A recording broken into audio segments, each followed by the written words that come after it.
ആദരവായ പ്രവാചകൻ നബി മുഹമ്മദ് മുസ്തഫ സ്വല്ലല്ലാഹു അലൈഹി വസല്ലമ തന്റെ സമൂഹത്തിന്റെ ദിക്കുകളിൽ നിന്നും തിരക്കുകളിൽ നിന്നും ഒഴിഞ്ഞുമാറി ഹിറാ ഗുഹയുടെ വന്യമായ വിജനതയിൽ അന്ധകാര നിബിഡമായ ഒരു സാഹചര്യത്തിൽ ആരാരുമില്ലാത്ത മക്കയിൽ നിന്ന് വിജനമായ മക്കയിൽ നിന്ന് അബൂ ഖുബൈസ് പർവ്വത നിരകളുടെ മറുഭാഗത്തുള്ള അന്ധകാര നിബിഡമായ ആരും കടന്നു ചെല്ലാത്ത ഒരു മനുഷ്യവാസത്തിന്റെ വിദൂര സാധ്യത പോലുമില്ല. നിലവിളിച്ചാൽ ഒരാൾ പോലും സഹായത്തിന് വരാത്ത വിധം അകലെ കിടക്കുന്ന അന്ധകാര നിബിഡമായ ഗുഹയുടെ ഉള്ളിൽ പ്രവാചകൻ തന്റെ സമൂഹത്തിന്റെ അശ്ലീലതകളും അനാചാരങ്ങളും മനസ്സിലേൽപ്പിച്ച മുറിവുകളോടെ ധ്യാനനിമഗ്നനായിരിക്കുമ്പോ പ്രവാചകൻ സ്വല്ലല്ലാഹു അലൈഹി വസല്ലമയുടെ അടുക്കലേക്ക് ആകാശ ലോകത്തിൽ നിന്ന് കടന്നു വന്ന ജിബ്രീൽ അലൈഹിസ്സലാത്തു വസ്സലാം പ്രവാചകനെ ആശ്ലേഷിക്കുകയും ഗാഢാലിംഗനം ചെയ്യുകയും പ്രവാചകനോട് ഇഖ്റ വായിക്കുക എന്ന് ആവശ്യപ്പെട്ട ഇതേവരെ തനിക്ക് പരിചിതമല്ലാത്ത അപരിചിതമായ അസ്വസ്ഥജനകമായ ഒരു സാഹചര്യത്തിൽ ഒരാൾ വന്ന് താൻ ഇതേവരെ കണ്ടിട്ടില്ലാത്ത ഒരു മഹാരൂപം വന്ന് തന്നെ ശരീരത്തോട് കെട്ടിപ്പിടിച്ച് ആലിംഗനം ചെയ്തപ്പോ അല്ലാഹുവിന്റെ പ്രവാചകൻ സ്വല്ലല്ലാഹു അലൈഹി വസല്ലമ ഭയന്നുപോയി. വിഹ്വലതയോടെ, വിഭ്രാന്തിയോടെ, പരിഭ്രാന്തിയോടെ ആ ഗുഹയിൽ നിന്ന് അല്ലാഹുവിന്റെ പ്രവാചകൻ വേവനാതയോടെ ഓടിയത് തന്റെ ഭാര്യ ഖദീജ റളിയല്ലാഹു തആലയുടെ അടുക്കലേക്കാണ്. അവിടെ ചെന്ന അല്ലാഹുവിന്റെ പ്രവാചകൻ തന്റെ മനസ്സിന്റെ എല്ലാ പ്രയാസങ്ങളും ദുഃഖങ്ങളും പ്രതിഫലിപ്പിക്കുന്ന ഒരു വാക്ക് പറഞ്ഞു, സമ്മിലൂനി യാ ഖദീജ.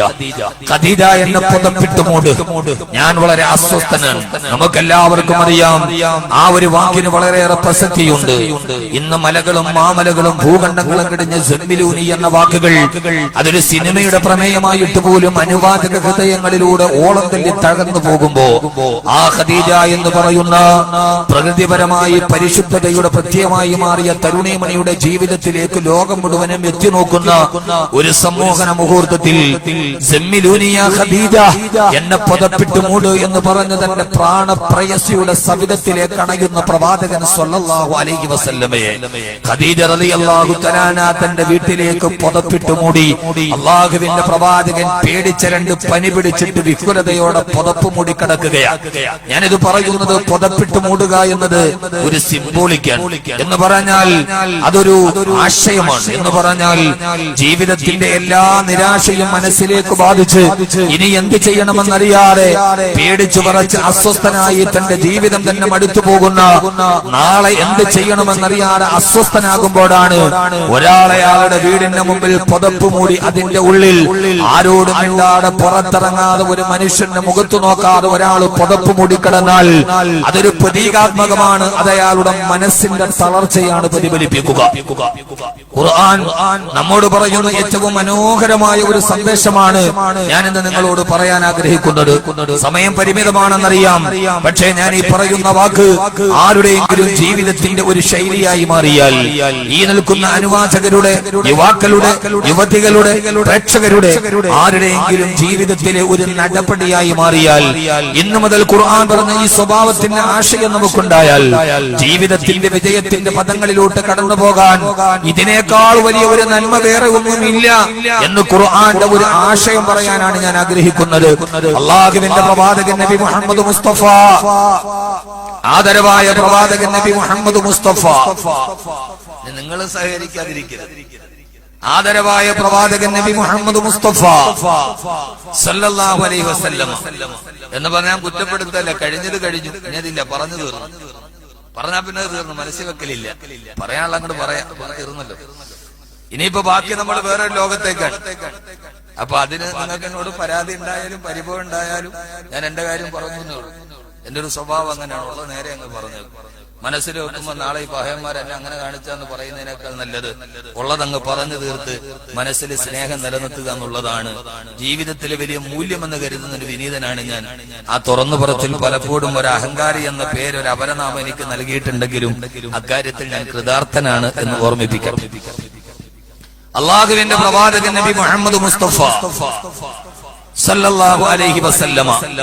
ആ പ്രവാചകൻ സല്ലല്ലാഹു അലൈഹി വസല്ലമ ജീവിതത്തിന് വഴിമുട്ടി മുമ്പോട്ട് പോകാൻ കഴിയാതെ നിൽക്കുമ്പോ പുതപ്പ് പുതച്ചിട്ട് കിടക്കുകയാണ് ഖദീജ ബീവിയുടെ വീടിന്റെ ഉള്ളിൽ. നാം ഒക്കെ ചെയ്യുന്നത് പോലെ ജീവിതം എങ്ങനെ മുമ്പോട്ട് പോകണമെന്നറിയാതെ പ്രതിസന്ധികൾ നമ്മുടെ വഴികളിൽ തടസ്സമായി മാറുമ്പോ മാരകമായ രോഗങ്ങളും കടബാധ്യതകളും പ്രയാസങ്ങളും പ്രതിസന്ധികളും കച്ചവട തകർച്ചകളും മനസ്സിന്റെ പ്രയാസങ്ങളും ഒക്കെ നാളെ എങ്ങനെ ജീവിക്കണമെന്നറിയാതെ നിരാശയുടെ ഇരുൾപ്പടങ്ങളിലേക്ക് നമ്മുടെ മനസ്സുകൾ ഊളിയിട്ട് പോകുമ്പോ നാളെ ഞാൻ അവസാനിപ്പിക്കും, ജീവിതം ഇനി അവസാനിപ്പിക്കലല്ലാതെ മറ്റൊരു വഴിയില്ല എന്ന് മനസ്സ് മന്ത്രിക്കുമ്പോ എന്റെ മക്കളും എന്റെ ഭാര്യയും എനിക്ക് പകർന്നു തന്ന എന്റെ ദുഃഖം, എന്റെ ഭർത്താവും എന്റെ കുടുംബവും എന്നെ ഒറ്റപ്പെടുത്തിയ എന്റെ ദുഃഖം, എന്റെ കടങ്ങളും എന്റെ പ്രയാസങ്ങളും എന്റെ സങ്കടങ്ങളും എന്റെ കണ്ണീരുകളും എന്റെ ആധികളും എന്റെ വ്യാധികളും എന്റെ വിഷമങ്ങളും എന്റെ ദുർഘടമായ കച്ചവടങ്ങളുമെല്ലാം ജീവിതത്തെ വല്ലാതെ അസ്വസ്ഥമാകുമ്പോ ആരുടെയെങ്കിലും മനസ്സിലേക്ക് നിരാശ പടന്നു കയറി അവസാനം വീടിന്റെ ഉള്ളിൽ മൂടിപ്പുതച്ച് കിടക്കുന്നുണ്ട് എങ്കിൽ ഇനി എനിക്ക് മുന്നോട്ട് നടക്കാൻ കഴിയില്ല, എന്റെ വിജയത്തിന്റെ വഴി അടഞ്ഞുപോയി എന്ന് ആരുടെയെങ്കിലും മനസ്സിൽ ഒരു നിരാശ പടന്നു പോയിട്ടുണ്ടോ എങ്കിൽ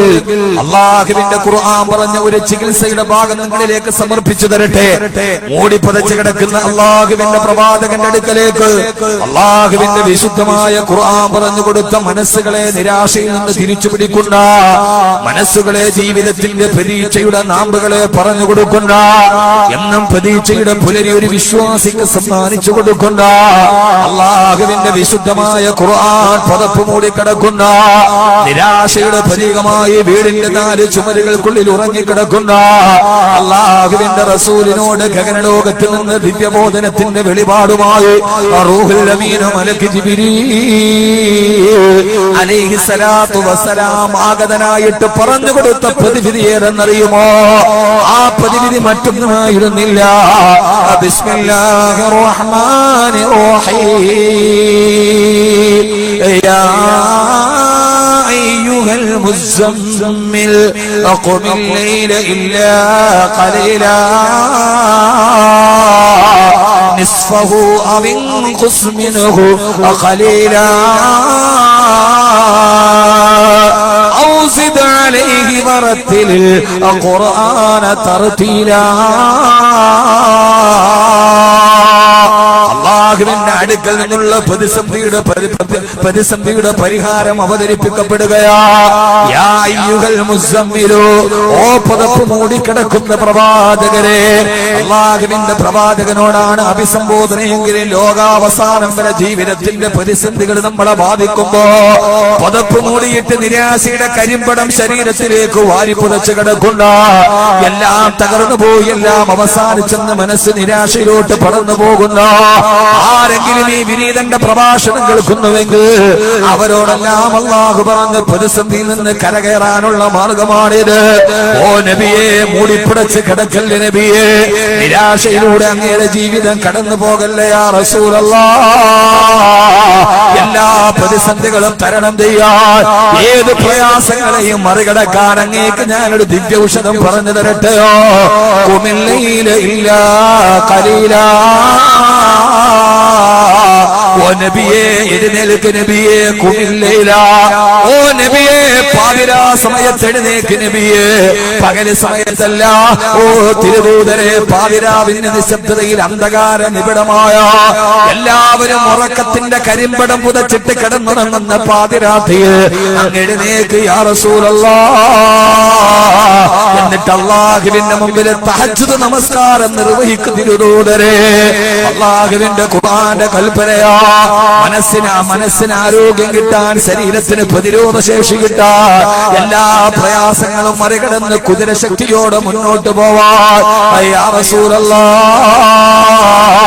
ഖുമിൽ ലൈല ഇല്ലാ ഖലീലാ.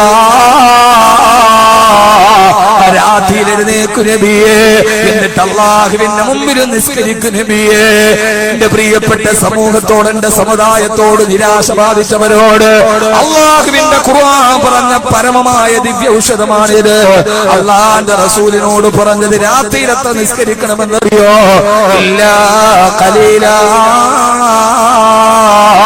ഒരല്പസമയം ഒടിച്ചിട്ട് ബാക്കി മുഴുവനും അല്ലാഹുവിന്റെ മുമ്പിൽ സങ്കടം പറയും നബിയെ. ഹബീബായ നബി സല്ലല്ലാഹു അലൈഹി വസല്ലമയ്ക്ക് തഹജ്ജുദ് നമസ്കാരം ഫർളാണ്. പക്ഷേ ഹബീബായ നബി തങ്ങളുടെ ഉമ്മത്തികളായ നമുക്ക് ഫർളല്ല, അത് നിർബന്ധമായ ബാധ്യതയായിട്ടല്ല. ആ തഹജ്ജുദ് നമസ്കാരം നമുക്ക് സുന്നത്തായിട്ടാണ് അല്ലാഹു ബാധ്യതയാക്കിയത്. വമിനൽ ലൈലി ഫതഹജ്ജദ് ബിഹി നാഫിലത്തുൻ ലക അസാ യബ്അസക റബ്ബുക മഖാമൻ മഹ്മൂദാ. ഓ നബിയെ, എഴുന്നേറ്റ് നിന്ന് നമസ്കരിക്കുക.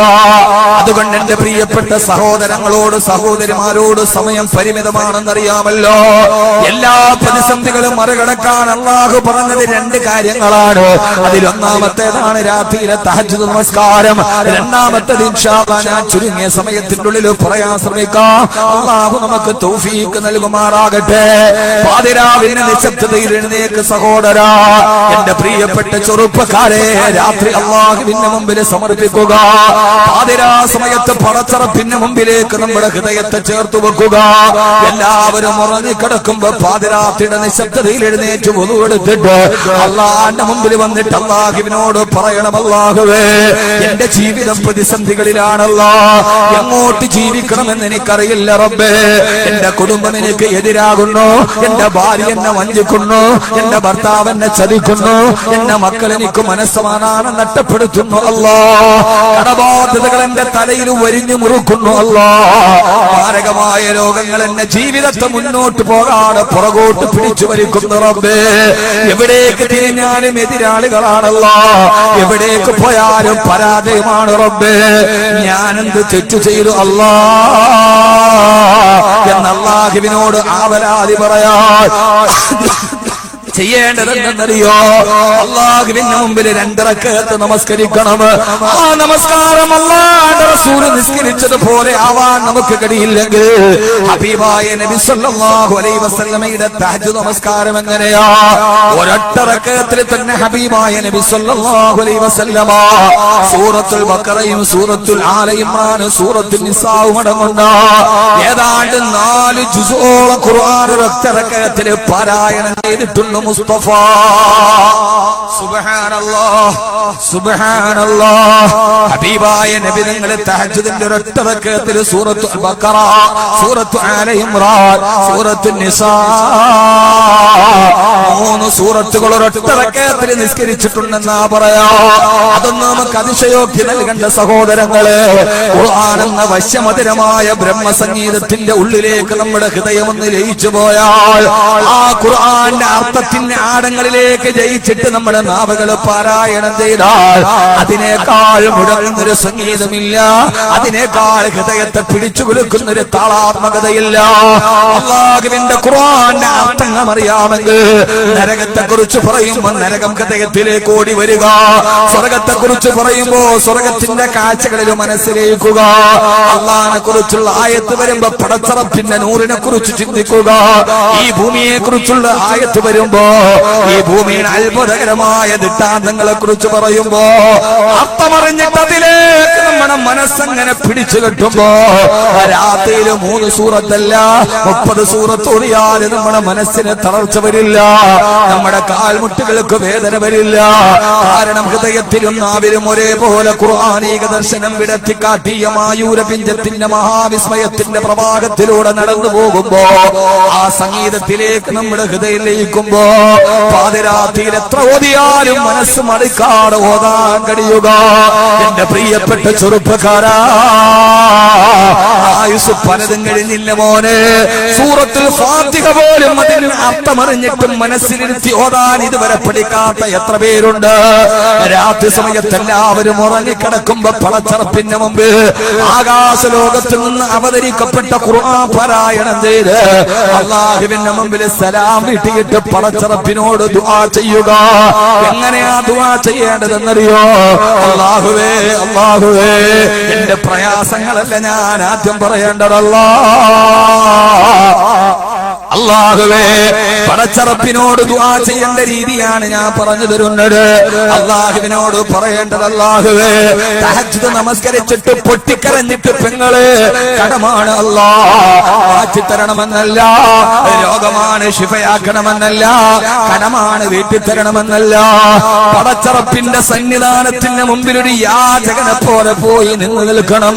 എന്നിട്ട് അല്ലാഹുവിനോട് പറയണം അല്ലാഹുവേ ആവശ്യം എന്തുണ്ടെങ്കിലും കുഴയണ്ട, റബ്ബിന്റെ വാതിൽ മുട്ടണം മടിക്കണ്ട. മഹാനായ തടവാ ഉസ്താദ് തന്റെ കാവ്യ പണ്ഡിതങ്ങൾ കൊണ്ട് ലോകത്തിന്റെ മുമ്പിൽ മലയാള ഭാഷയുടെ ഈരടിയോട് അല്ലാഹുവിന്റെ റഹ്മത്തിനെ കുറിച്ച് പരിചയപ്പെടുത്തി തന്ന മഹാനായ തടവാ ഉസ്താദിന്റെ ഈരടി ഇങ്ങനെയാ: ആവശ്യം എന്തുണ്ടെങ്കിലും കുഴയണ്ട, റബ്ബിന്റെ വാതിൽ മുട്ടണം മടിക്കണ്ട. അല്ലാഹുവിന്റെ വാതിലിന്റെ മുമ്പിൽ പോയി നിൽക്കണം. എല്ലാവരും പറയാറുണ്ട് മുട്ടുവിന് തുറക്കപ്പെടുമെന്ന് പറയാറുണ്ട്. ആ ധാരണ മാറ്റണേ മുഅ്മിനേ. മഹാനായ റാബിയത്തുൽ അദവിയ്യ റളിയല്ലാഹു തആല അൻഹ ഒരു വാതിലിന്റെ സദസ്സിന്റെ അടുക്കലൂടെ നടന്നു പോകുമ്പോ വായിൽ പ്രസംഗിക്കുകയാ: അല്ലാഹുവിന്റെ വാതിലിൽ പോയി മുട്ട് തുറക്കപ്പെടും, വാതിലിൽ മുട്ട് തുറക്കപ്പെടും. റാബിയത്തുൽ അദവിയ്യ റളിയല്ലാഹു തആല ചോദിച്ചു അത്രേ, ഇയാൾ ഈ ഉമ്മത്തിനോട് എന്ത് വളമാണ് പറയുന്നത്? അല്ലാഹുവിന്റെ വാതിലിൽ മുട്ടിയാൽ തുറക്കപ്പെടുമെന്നോ? എപ്പോഴാണ് പടച്ചറപ്പിന്റെ വാതിലടക്കപ്പെട്ടത്? അടച്ചാലല്ലേ തുറക്കേണ്ട കാര്യമുള്ളൂ. അല്ലാഹുവിന്റെ വാതിൽ അടച്ചിട്ടില്ലല്ലോ, പിന്നെ എന്തിനാ മുട്ടുവിന് തുറക്കപ്പെടുമെന്നുള്ള പ്രയോഗം തന്നെ തെറ്റാണ്. അല്ലാഹുവിന്റെ വാതിൽ അടക്കപ്പെട്ടിട്ടില്ല. ഏത് സമയത്തും പടച്ചറപ്പിന്റെ വാതിൽ ഇങ്ങനെ തുറന്നു വെച്ചിരിക്കുകയാ.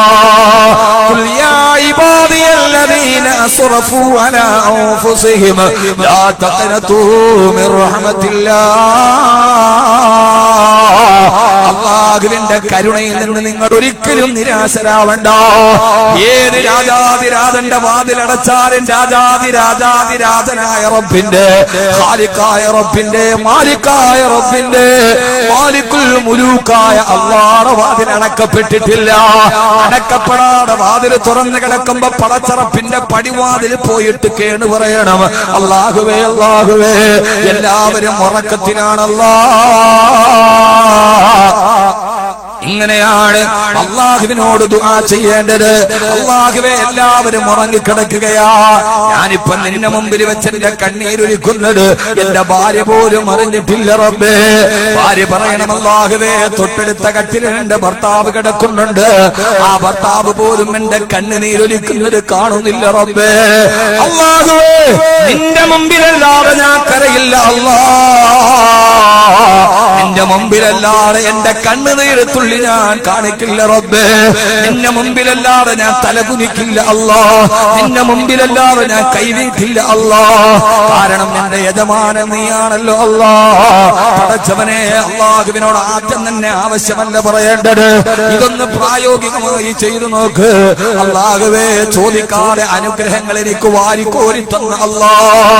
പടച്ചവനെ ഇതുവരെ നീ തന്നതൊന്നും ഞാൻ ചോദിച്ചിട്ടല്ലല്ലോ റബ്ബേ.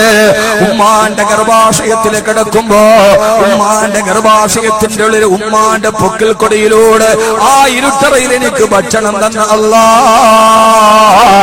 യഖ്ലുഖുകും ഖൽഖൻ മിൻ ബഅദി ഖൽഖിൻ ഫീ ദുലുമാതിൻ സലാസ്.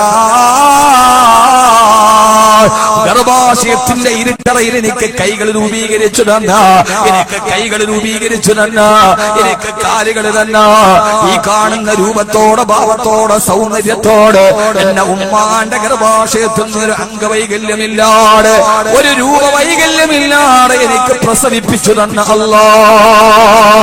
പടച്ചവനെ പ്രസവിച്ചിട്ട് വെളിയിലോട്ട് വന്നപ്പോ എനിക്ക് സുന്ദരമായ രണ്ട് കൈകൾ തന്ന അല്ലാഹ്, എനിക്ക് സുന്ദരമായ രണ്ട് കണ്ണുകൾ തന്ന അല്ലാഹ്. അലം നജ്അൽ ലഹു ഐനൈനി വലിസാനം വശഫതൈൻ.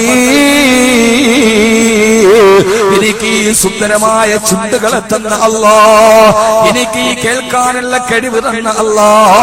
വജഅല ലക്കുമുസ് സമഅ വൽ അബ്സാറ വൽ അഫ്ഇദ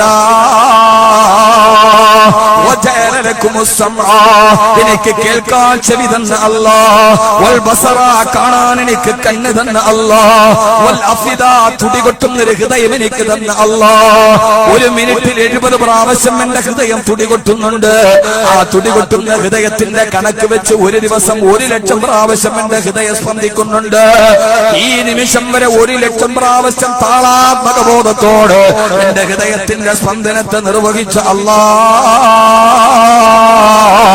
ലോകത്തുള്ള 600 കോടി ജനങ്ങളുടെ ഹൃദയത്തിന്റെ സ്പന്ദനത്തെ യാതൊരുവിധ സമയക്രമയത്തിന്റെ വ്യത്യാസമില്ലാതെ അതിനെ സംവിധാനിച്ച അല്ലാഹുവേ അല്ലാഹുവേ ഈ വിനീതന്റെ പ്രഭാഷണത്തിന്റെ എഡിറ്റിംഗ് നിർവഹിക്കുന്ന സാസ്ക്രിയേഷൻ നീ ആ സഹോദരങ്ങളെ കാക്കണേ അല്ലാഹ്